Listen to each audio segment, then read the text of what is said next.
All right, good morning, everyone. So, we were talking about how, remember we watched that video, right, about how China is going to be trying to transform itself, right? You've got this communist party that's now in power, and they have a lot of power, right? They have power that is not only extensive, but also intensive, right? Their power goes through all of society, even into your home, right? Remember they had the images of people inspecting houses to make sure that they were clean enough. So this is extraordinarily powerful. A lot of people accept this, and cell phones should be put away. A lot of people accept this because they have just gone through World War II. They just suffered because they were a weak country. So when you don't feel like even your basic security needs are being met, you're willing to endure a lot. And you can think about it this way. If you had Japanese soldiers come into your house and take your stuff and maybe kill someone, you're probably not going to object too much if people want to come in your house and make sure it's clean. Right? So we can kind of understand that. There are clear winners and losers, though. Right? If you're a peasant, you're probably going to win. You're going to get land. If you're a landlord, you're going to lose. You're going to lose your land. You may lose your life. There's no opposition allowed. Right? There's not even in terms of an opposition political party. Right? I don't mean just like armed opposition. There is no opposition allowed. As we talked about, there's not really legal safeguards. We'll talk more about that later. But there is this revolutionary change, and it's aimed at making this. All right, let me hit the image so you can see this. This is an image, and I use this image twice in this class because I think it really shows kind of the ideal of the early communists. We have a family who are well-dressed, well-fed. I mean, look at that kid. Wow, that's exactly what you want your baby to look like, because when they get sick, all that weight falls off of them, right? You want chubby babies. And not only do these people have enough food to eat, nice clothes to wear, a nice house. Remember that was the basic requirements under the mandate of heaven? Do the people have enough food to eat? Do they have a place to live? Do they have clothes?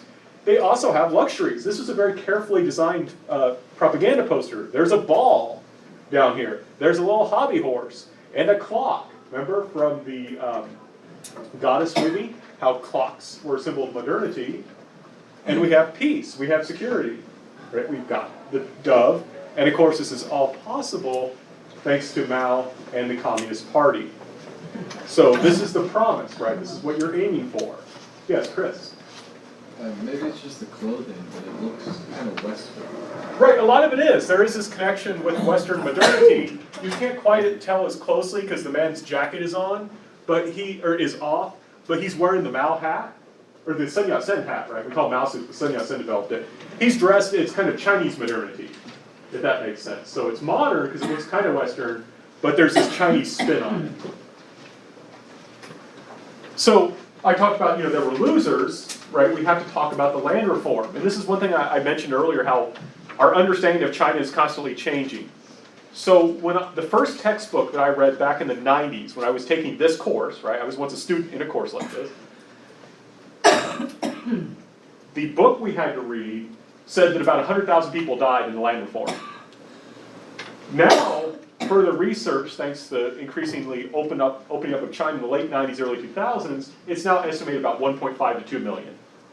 So that's something that changed how we understood that early period. 100,000 people, that's a lot of people.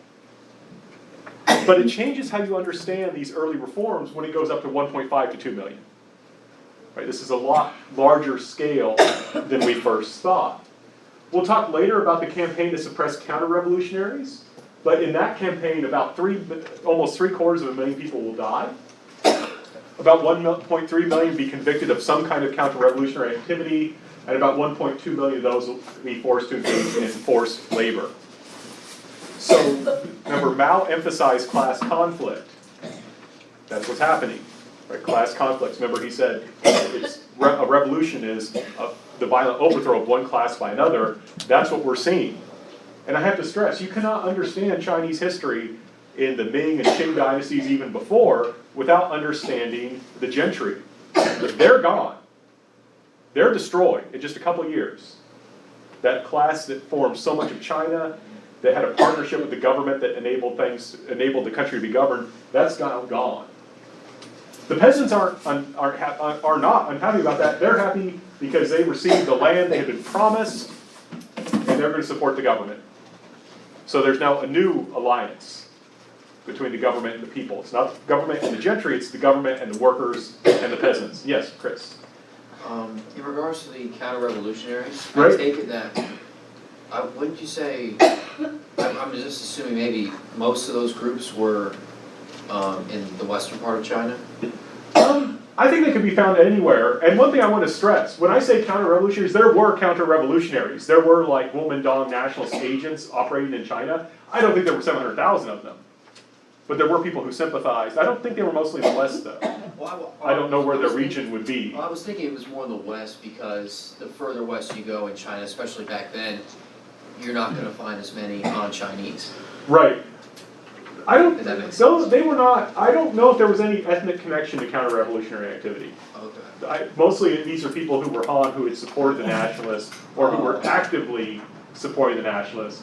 But we'll talk more about them later. But good point.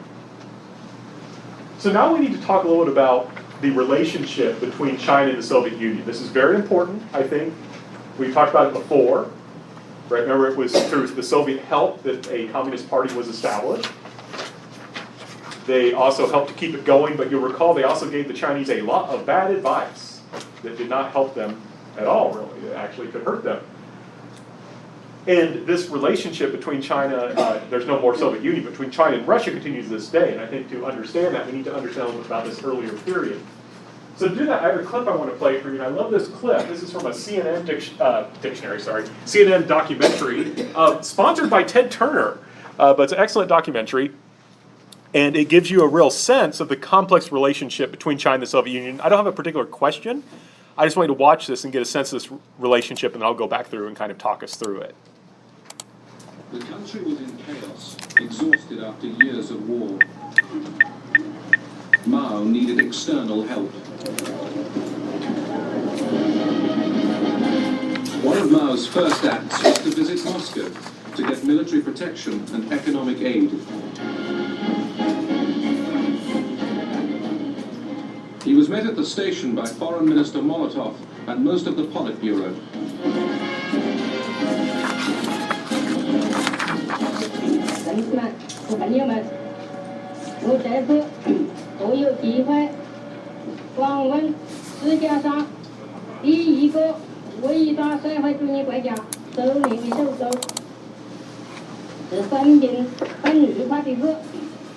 Mao then went to the Kremlin to meet Stalin.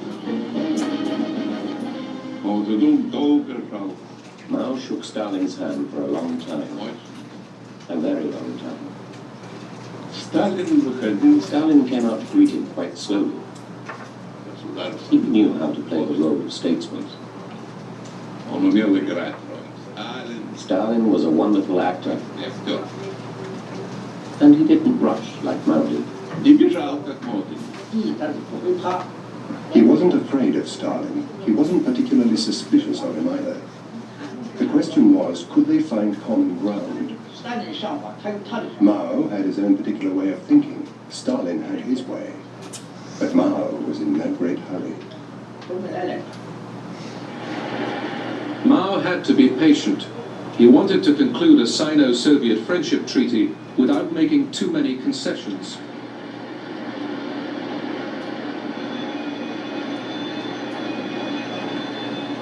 But Stalin, as wary of Mao as Mao was of him, was in no hurry either.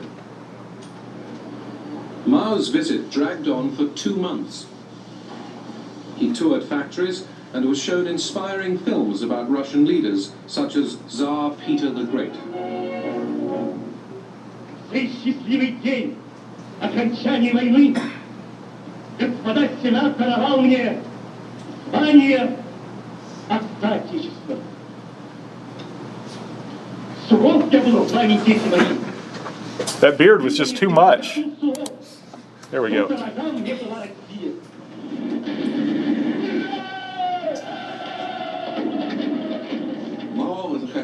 Mao wanted to see the sea. He had never seen a real sea. And Stalin said, of course, surely. Outside Leningrad we have the Gulf of Finland. That's like a sea. Here's a train for you and a guide. Go. Enjoy it. In February 1950, the Chinese and the Soviets signed a mutual defense treaty. The treaty also guaranteed aid for China. At that time, there was the attitude everywhere that Moscow and the Chinese communists were tightly linked, hand in hand. This was perceived by many to be part of a worldwide conspiracy, and hence was somewhat frightening. But to Mao, China always came first. Mao said a treaty can be signed for 10, 20 or 50 years. It doesn't matter. But it must not tie our hands.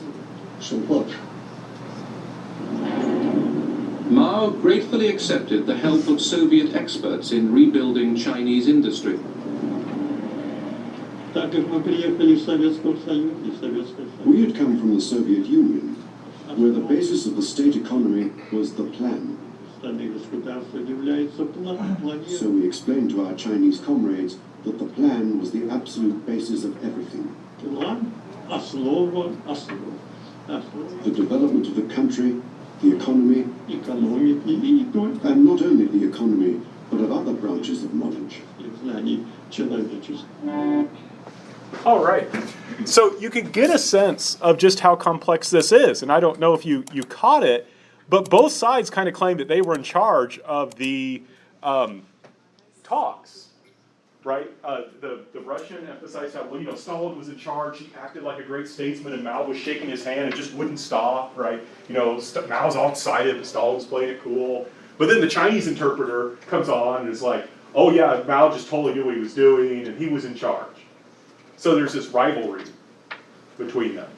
And this is one thing that Americans got wrong, and I think still get wrong sometimes when we look at this. We tend to think, oh, these guys are communists, they're going to work together. And in particular, we emphasize the idea, well, the Soviet Union's in charge, and it tells the Chinese what to do, and they do it. That's completely inaccurate. Right? As you can see here, Stalin, he's kind of the senior partner. But Mao is not going to be told what to do. And we miss the fact, notice they said, Mao put China first. Stalin also put the Soviet Union first. So even though they were both communists, they were actually guided by primarily nationalist ideology. Both were interested in doing what benefited their country the most. And this led Stalin in many ways to actually treat the Chinese rather shabbily. So for example, he actually supported the nationalists quite a bit and recognized them as the legitimate government of China until the communists were about ready to win the Civil War. And I had kind of one of the false answers in the essay, or the exam, was one reason why China why the communists won the Chinese Civil War. One of the false answers you may recall was because they received massive Soviet air support. They didn't. The Soviet Union did almost nothing to help China, or the Chinese communists during the war. They did allow the communists to have some of the stuff that Japan surrendered, but they did not do what, the Americans gave huge amounts of money in support to the nationalists. The Soviet Union didn't do any of that. Certainly not to the degree that we did. So there's already, going into these negotiations, there's some kind of wariness, because the Soviet Union did not really help the Chinese communists that much to win the Civil War. And in fact, did that on purpose because they were afraid of a strong China.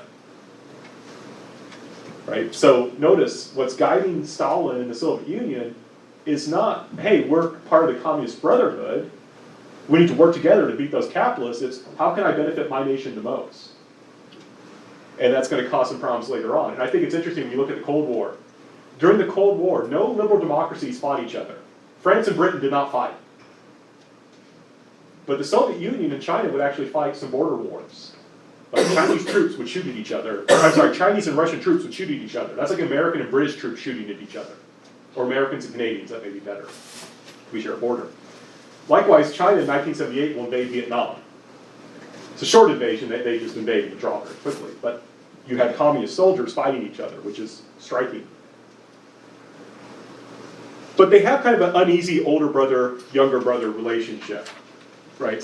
Mao does accept that Stalin was a revolutionary before he was. He was part of the first successful communist revolution, so Mao does have some respect for Stalin. You can kind of see it in his postage stamp, which I think is funny because, of course, Mao was actually taller than Stalin. Stalin was quite short.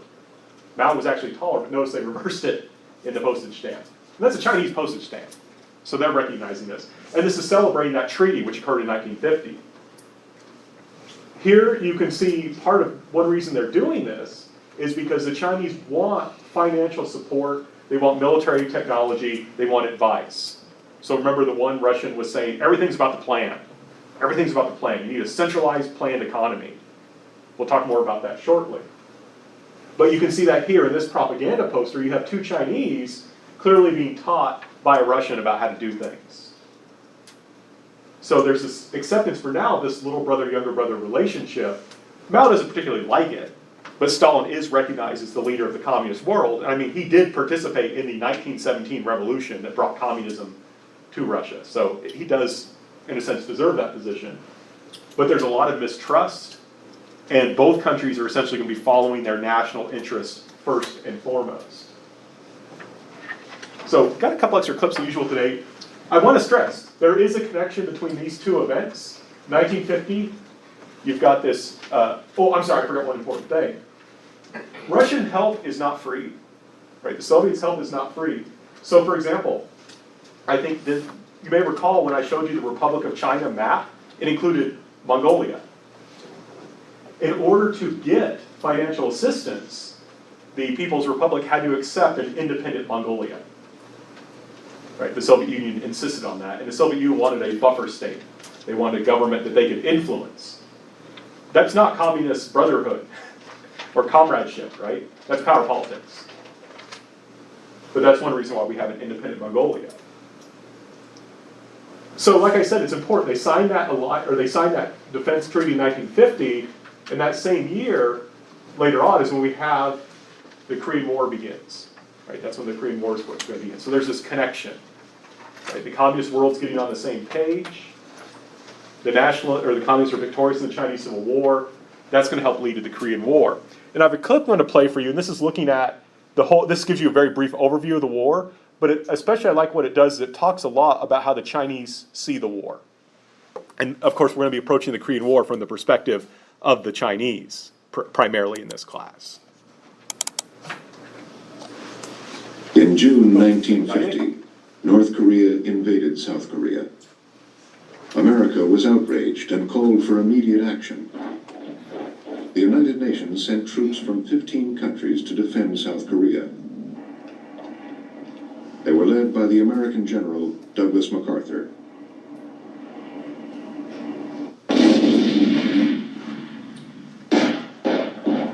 After months of hard fighting, the UN forces pushed the North Korean army out of the south. In October, they reached the North Korean capital, Pyongyang. The original orders we gave MacArthur were, when he is able to do so, to expel the North from the South. And in doing so, to keep well clear of the Chinese borders, because we did not want to give them any pretext to come in. But MacArthur's troops continued north, towards the Yalu River and the border with China. MacArthur had much broader objectives: to take advantage of the attack, to attack China, and remove Chinese communists as a threat in the area.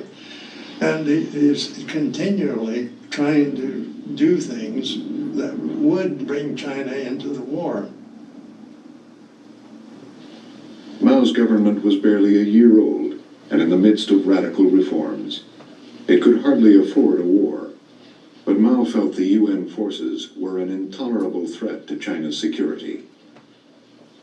Under the command of General Peng Dehuai, 250,000 Chinese troops secretly crossed into Korea. At the end of October 1950, they attacked, taking the UN forces completely by surprise.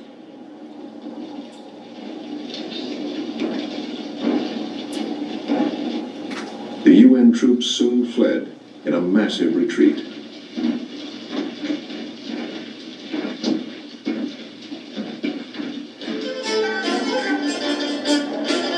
In China, the government launched a propaganda campaign called Resist America and Aid Korea.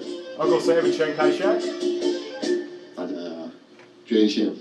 People donated money for planes and ammunition for the war effort. Every family gave. We heard people saying how our soldiers were bravely fighting in the icy fields and how they were beating the Americans, carrying them away in their sleeping bags one by one. We were so moved that we all donated. One day I got my 2 weeks' salary. I gave it all.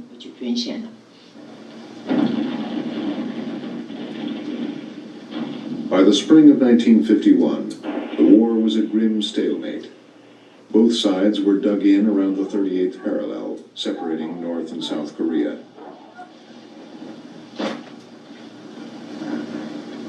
While fighting continued, peace talks began.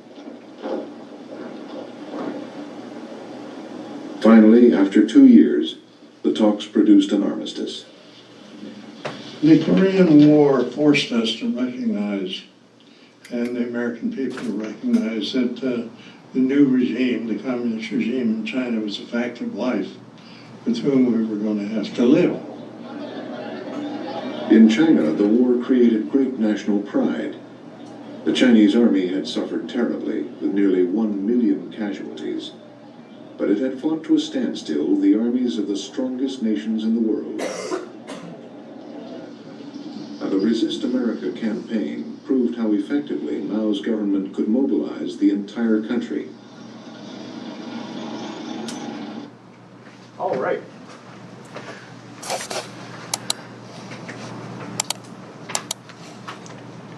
So as mentioned there, in June 1925, June 25th, 1950, North Korea is going to invade South Korea. The United Nations, led by the United States, will then intervene because the Republic of Korea its government had been established under UN sponsorship, so the UN had a kind of duty to respond there. North Korean resistance will collapse, and UN and South Korean forces will then drive north. This is an older documentary. I think now historians are generally have the consensus that China was going to intervene, or that Mao wanted to intervene no matter what MacArthur did. That documentary presented, as kind of MacArthur was being overly aggressive, and he was being aggressive. I mean, don't get me wrong, he was. Even if he wouldn't have been, China would still have intervened, or at least Mao would have intervened. Now, why do I keep saying Mao? And this is really important. They mentioned it briefly in the documentary, but I have to emphasize this. Mao was basically alone in arguing that China should intervene. Right? Remember, the communists have just won the Civil War. Their government is very young. And so a lot of Chinese leaders said, we should not intervene here. This is bad. We're going to get in trouble if we do this. We just can't deal with this. Mao said, no, we have to intervene. We cannot have a unified, pro-American, anti-communist South Korea on our border. We must intervene. And Mao, being Mao, won the day, and he was correct. He was exactly right. So I just want to point out that once again, Mao took the extreme minority position. Everyone disagreed with him. Like all the top leadership is like, Mao, we can't do this. And Mao's like, no, we're going to. And he was right, once again. Yes, still. How do you win out?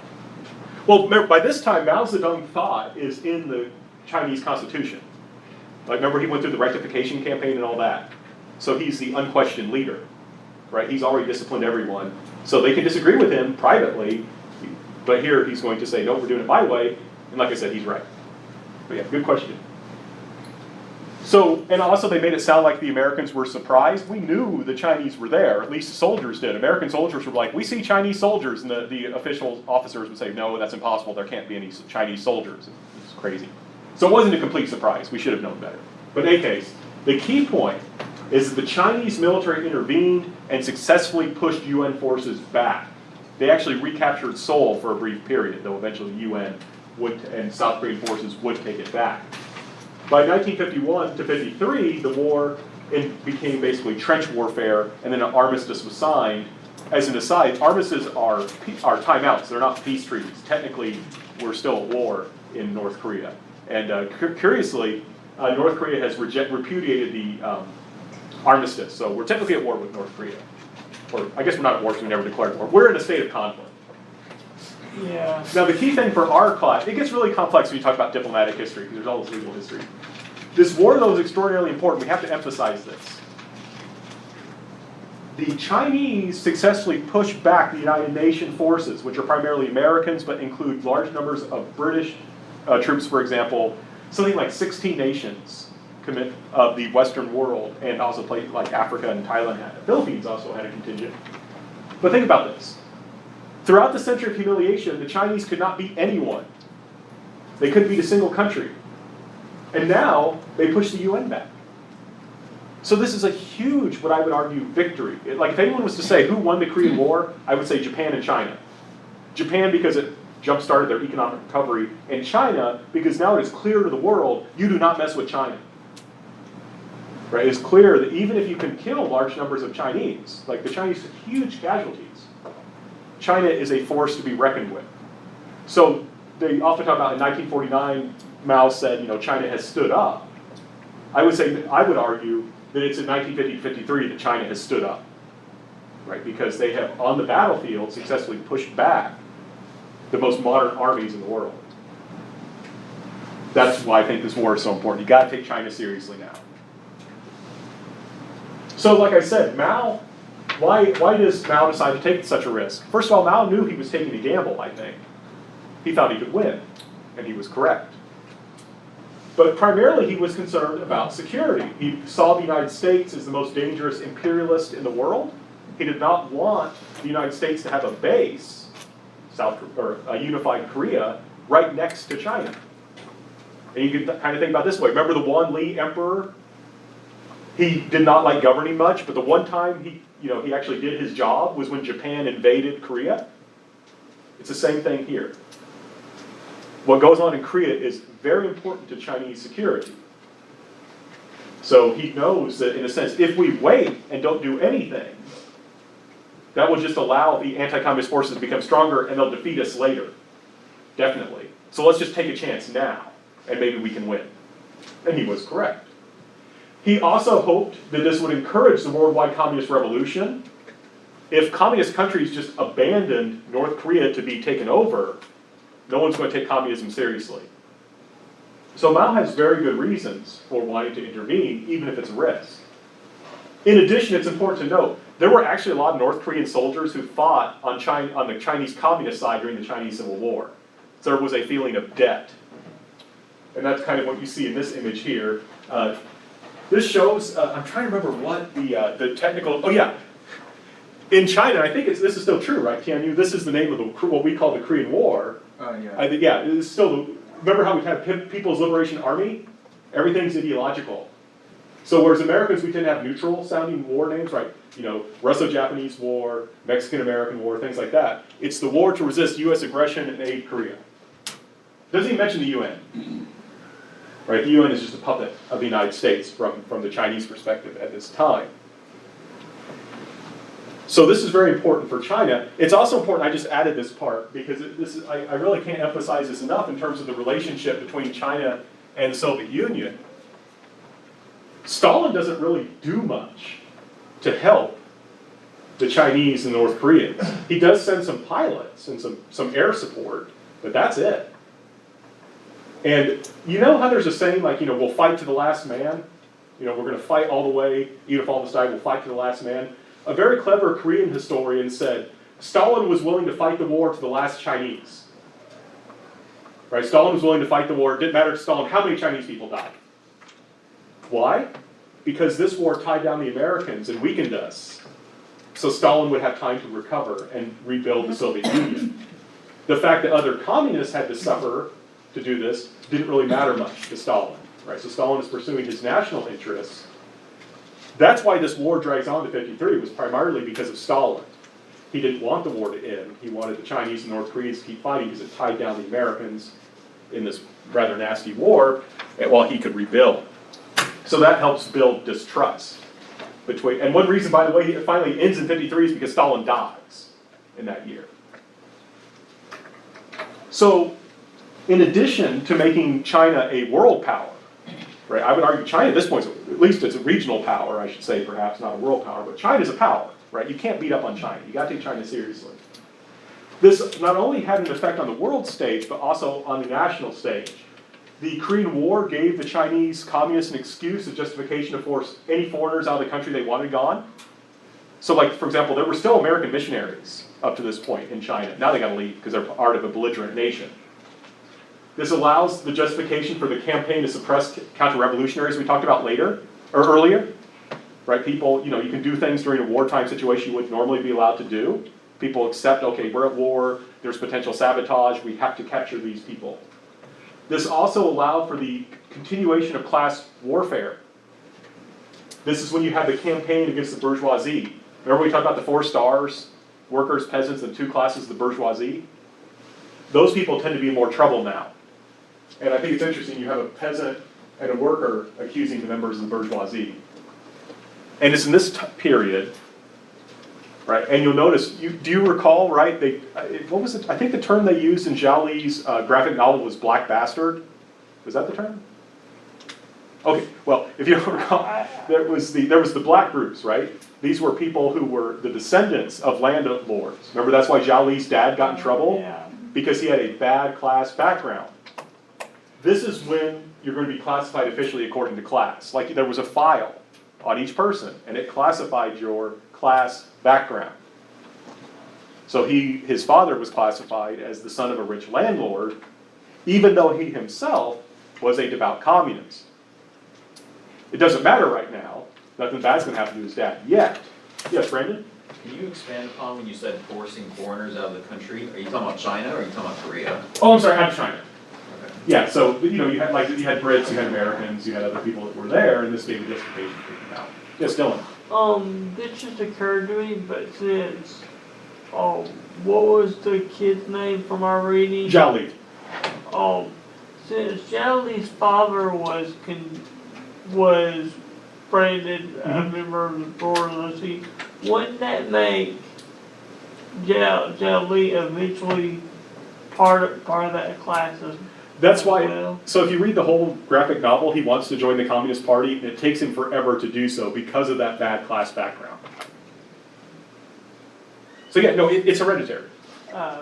Yeah, no, you raise a good point, and that's why he has such a hard time. He is eventually allowed to join the Communist Party. He does fine. So before we continue on, a few announcements. Remember, we have another reading quiz 10, due by Sunday, 11:59 p.m. And this is it's only about 4 or 5 pages, but it's something called the 5th Modernization. You may have heard of Deng Xiaoping, who we'll talk about later, but he's kind of the major reformer, and he talked about 4 modernizations, which I'll talk about more later. This guy, Wei Zhongwei, said we should have a 5th modernization democracy. And he writes an essay about it, which gets him thrown in jail. He eventually will be allowed to leave the country, so he's free now. But when you read that, I want to stress, you're reading, this guy got in big trouble for writing this. It is not an easy thing to read. The study guide is fairly detailed for that one because it is difficult. He's engaging in a lot of political arguments, but I think it's important to read it to kind of understand how there was a challenge to communism during this time period. And I did last week hand out the old terms list for the final exam. So if you weren't here on Friday, please shoot me an email. I'll be happy to email you a copy. Or if you want a copy, I'll email it to you. So any questions about upcoming events? Okay.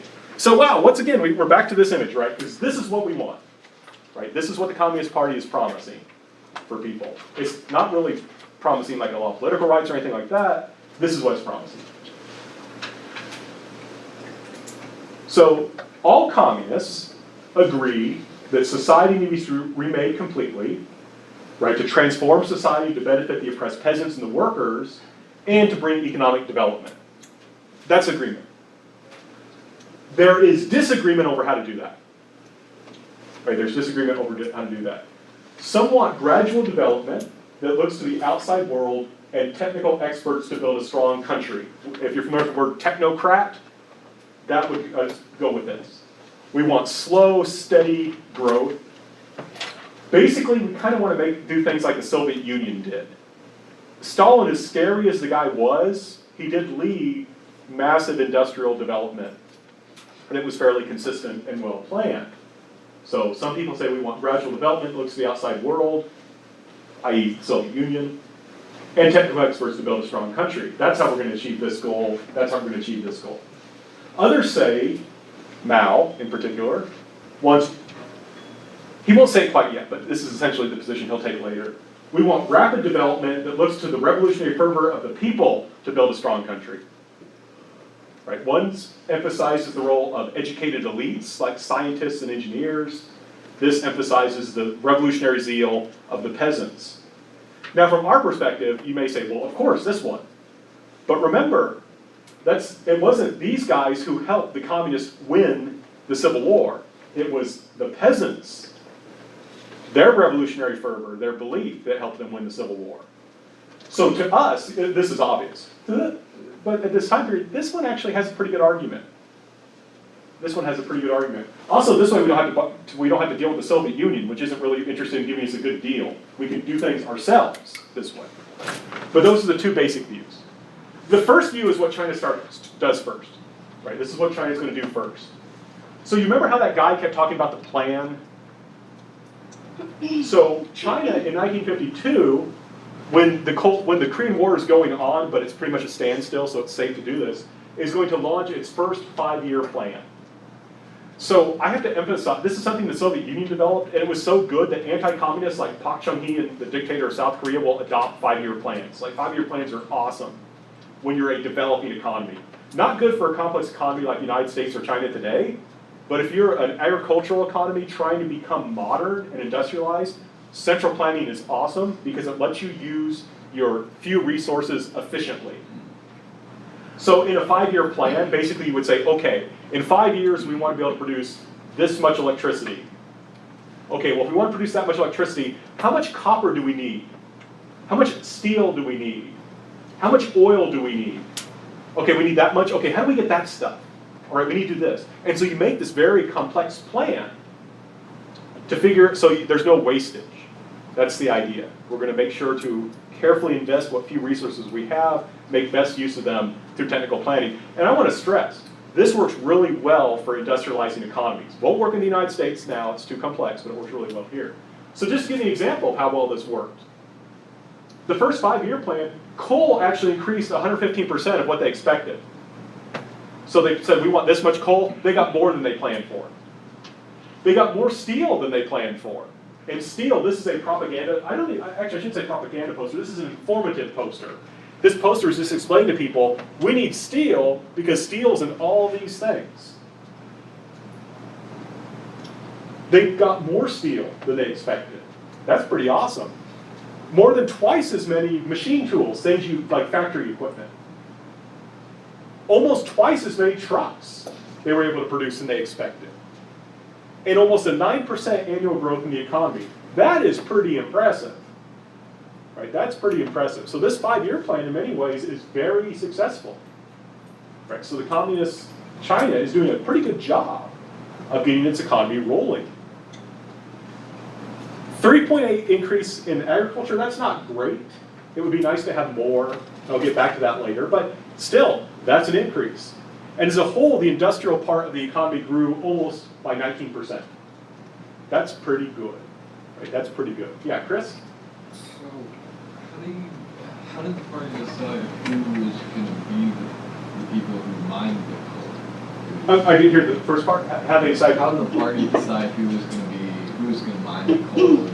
Well, you would already, of course, have people who were miners. Yeah. Right? And you could be assigned to various work teams. So you could be moved around. But to be honest, I don't know exactly how all the details of how they assign those things. I think they took part of it they kept that in mind when they made the plan, but also you could move people around. You could say, okay, you're assigned to do this work now. There wasn't any they're getting paid, but kind of slavery in that they weren't taking anybody and saying, you're going to be a miner now. I think you could do that. But I'm not completely 100% sure, but it was a living. It's not slavery, right? When you're a slave, you're not paid for your work, right? but they wouldn't see. Right, I just mean, enslave in the concept of choice. right. I don't think you. Also, I mean, in fairness, you don't have a whole lot of choice about your occupation anyway, right? Because you don't. It's not like there's a lot of people going to college and having to choose, what kind of major. I mean, it's like, well, my dad was a farmer. I'll inherit some land, so I guess I'm a farmer too. Does that make sense? Like, but I have to be careful. I don't know a whole lot about that. It's a good question. I wish I could give you a better answer. So wait, and the thing is, I want to also stress this development is shared. The party was serious about making sure that the peasant, the workers, benefited from industrialization. Remember, that was kind of their complaint, was we have industrialization, we have greater wealth, but the peasants and the workers aren't benefiting from their hard work. But wages for workers go up by 1/3, peasant income goes up by 1/5. That's great. People's lives are getting better. So this is working. But there's a problem, right? There's a serious problem. If you took my modern Japan class, one thing we talked about was the way that Japan successfully industrialized was just extracting all the wealth from the peasants and investing it in industry. You squeeze the peasants to get resources, and you invest it in industry. That's how Japan successfully modernized. This is not sufficient agricultural growth. Right? The basic idea is we need to grow lots of food so we can sell it, like to the Soviet Union, for example, to buy the things we need to develop. Right? That's the problem with this. Technical experts and their machines are expensive. And China has to have a strong agriculture to sell its agricultural products so that it can develop its industry. But that's just not enough to do it. Right? That's not sufficient. Yeah, Chris? So essentially they were investing more in industry when they should have been investing more in agriculture. Well, the problem is they don't have anything to, they have to invest in agriculture. Or I'm sorry, they have to invest in industry. They don't have a strong enough agricultural base. They got to figure out how to, well, I don't want to say should have, let me rephrase it a little bit. They need to expand their agricultural base. That's the problem that they have, is that there's always going to be a limit to what they can do with industry unless their agriculture grows. So China needs to expand its agricultural base, especially it needs to make it more productive, because each person you have working in a factory is one less person you have working on a farm. You have to grow enough food so you have people that are doing something other than growing food. And so that's their fundamental problem. That agriculture is not growing enough to build a modern economy. They don't have a strong enough agricultural base for that. And here's the problem. This is the Cold War, right? The Americans and the French and the British and the Western countries, we want communism to be gone. So naturally, China feels insecure. There's the nationalist Chinese who still have a seat on the UN Council. China doesn't get a seat on the UN Council until the late 1970s. So China feels insecure. The People's Republic feels very insecure. So they have to industrialize quickly to maintain their independence, defend communism, and fulfill all their other promises. So it all comes down to fixing this. We need to fix our agriculture. And this is how they're going to do it. I have a clip I'm going to play for you, and this shows the answer, how they're going to try and fix this. So, as you watch this clip, I want you to catch, what benefits do cooperatives bring? What did the poor peasant do with his earnings from the cooperative? Why might that be a problem from a communist perspective? What was collectivization? How did it affect peasants? What did they think of it? Why did the Communist Party state engage in collectivization? And it's very important you understand the difference between cooperative and collectivization. Cooperatives and collectives are very different. Later we'll make it even more confusing to talk about communes. But for now, you just need to know the difference between cooperatives and collectives. In 1953, the communists began to socialize agriculture. First, they encouraged families to pool their property in small farms called cooperatives. When you explained clearly to people what it meant to till the land together, with people working together, we would have more manpower and we would be able to increase production, and our life would become better. When people accepted this, a few families started working together. After the cooperative was set up, our life was much better. We could afford to raise pigs. Before, we didn't have enough grain to raise them. When the pigs grew, I sold them and got more cash. I also sold vegetable seeds in the town market. We had more land, enough labor, plus some sidelines, so our income increased. Cooperatives grew at an astonishing speed. By the end of 1955, almost 2/3 of the peasants had joined. This was much faster than Mao had ever hoped. Seizing the momentum, he ordered the country to move to the next stage of socialism, to collectivization.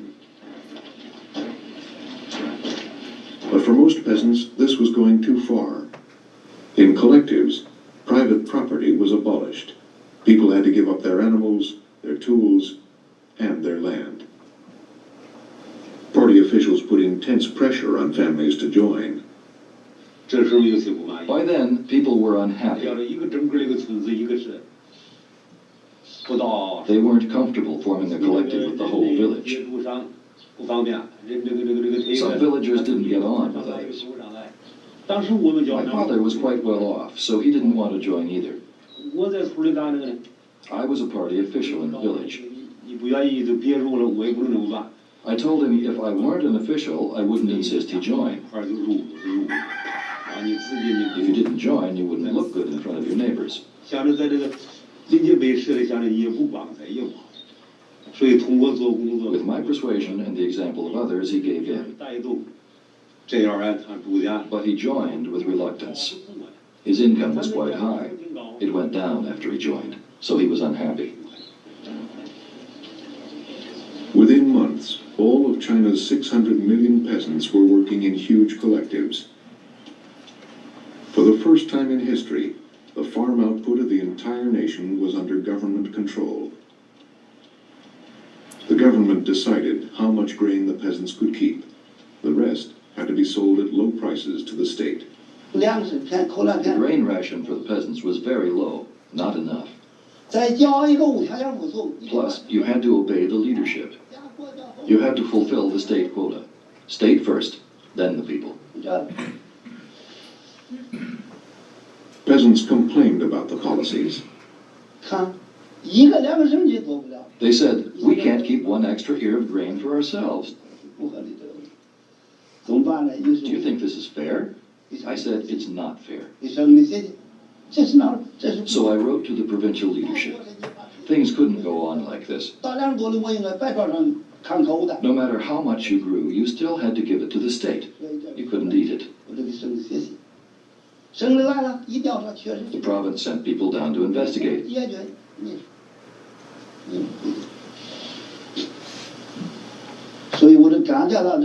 They saw things were just the way I said, but they couldn't solve it. It was a big problem. Collectives did not make the peasants better off, nor did they increase production. Mao still had to find a way to finance his vision of an industrial China. All right, so the key thing I want you to get out of that, like I said, is, or let me just make one thing very clear, right? In a cooperative, you own your property, you just share it with others, right? So you own tools and things like that, you share it with others, you may work together. In a collective, the collective owns the property, right? So the village, which is essentially the government, would own the property. So remember, peasant support was won by promising them land. That land's now been taken away. And it's created a relationship that looks a lot like a medieval political system. What medieval political system might I be thinking of? Feudalism. It basically makes a feudal state. Right? The peasants don't own the land, and they owe labor to the government. So it's interesting, is this progress or regress? I don't know. We'll pick up with this on Wednesday, and we will start with the next section. Section 10 it is. Yeah, we'll start with section 10. The last section. No, there'll be one more. Sorry, I wasn't sure when it would end, so I had to kind of figure out how to do it. It's always complex in this class to kind of guess where we're going exactly.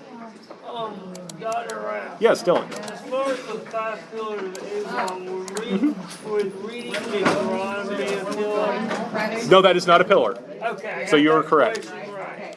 Yep, you are correct. Yes, Fred. You're allowed to make up quizzes, right? If you missed one. Yeah, as long as people let me know ahead of time. I think you already used at least one? I used one, yeah. And Okay. I just completed the other one yesterday. Okay, yeah, just shoot me an email please to remind me, because I'll forget between now and then. And now watch both the reading and the quiz. In that area. Or is that In that part of I thought we only, I don't think we had a review quiz. I think we just had a reading quiz, because we had a review and the exam, so there wasn't really enough material for a review quiz. It was just the reading quiz. All right. Yeah, if you just shoot me an email, please. All right, good deal. Thank you, Freddie. Oh, check it.